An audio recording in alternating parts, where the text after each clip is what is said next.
Hi, in this video we're going to show you how to clone your Windows drive to a new drive that has an extra partition on it that you want to keep. So normally when you clone your Windows drive to another drive, it will wipe out the destination drive and therefore anything on it is going to be lost. But if you have a partition on that drive with some data that you want to keep, you could still actually clone your Windows drive to it and make it bootable. Alright, so in our situation here we have our Windows drive. And then we have the secondary drive with two partitions, one called storage and one called important. So this is the stuff we want to keep here.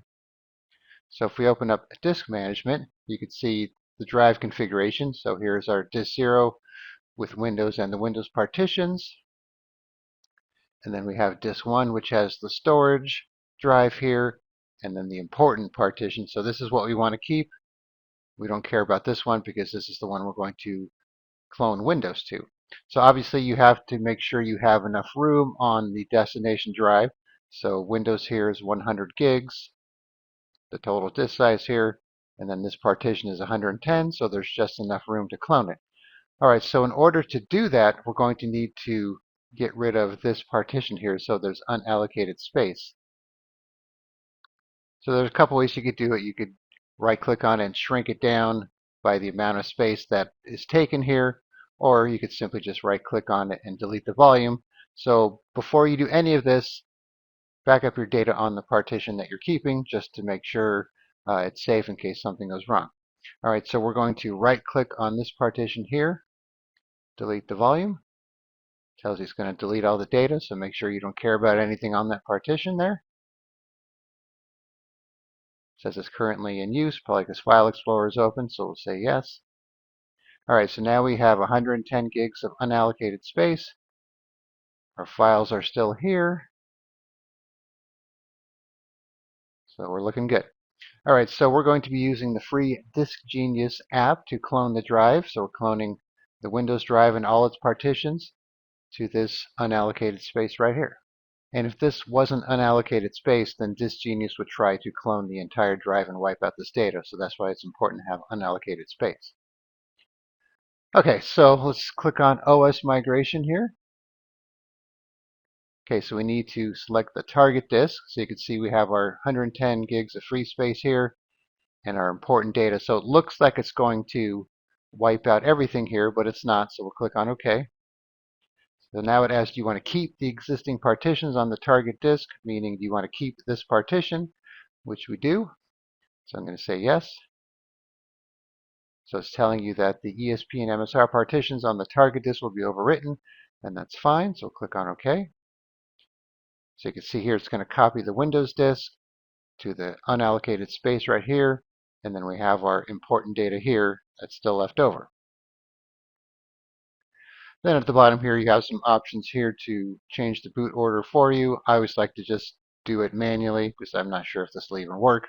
So we're going to go ahead and click on Start to begin the cloning process.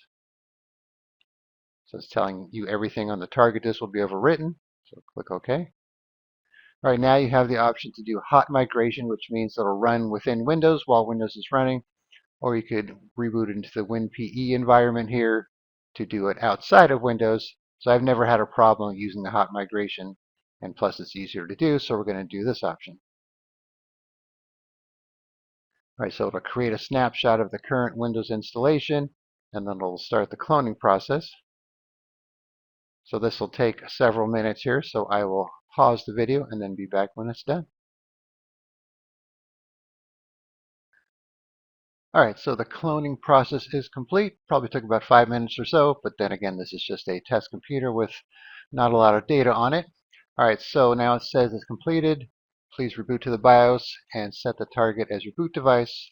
So we're not going to do that right now.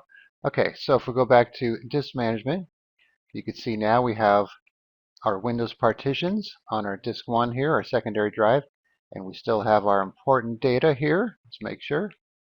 Yep, there it is.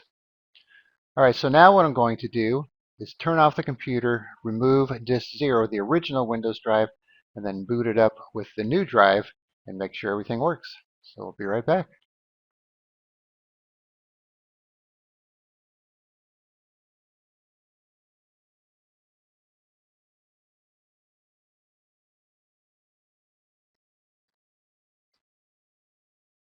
All right, so we got a Windows logo, so that's a good sign. All right, let's go ahead and log in. All right, let's check out File Explorer. Okay, so here's our Windows drive with 110 gigs, and then we have our important files with everything intact. Let's take a look at disk management real quick.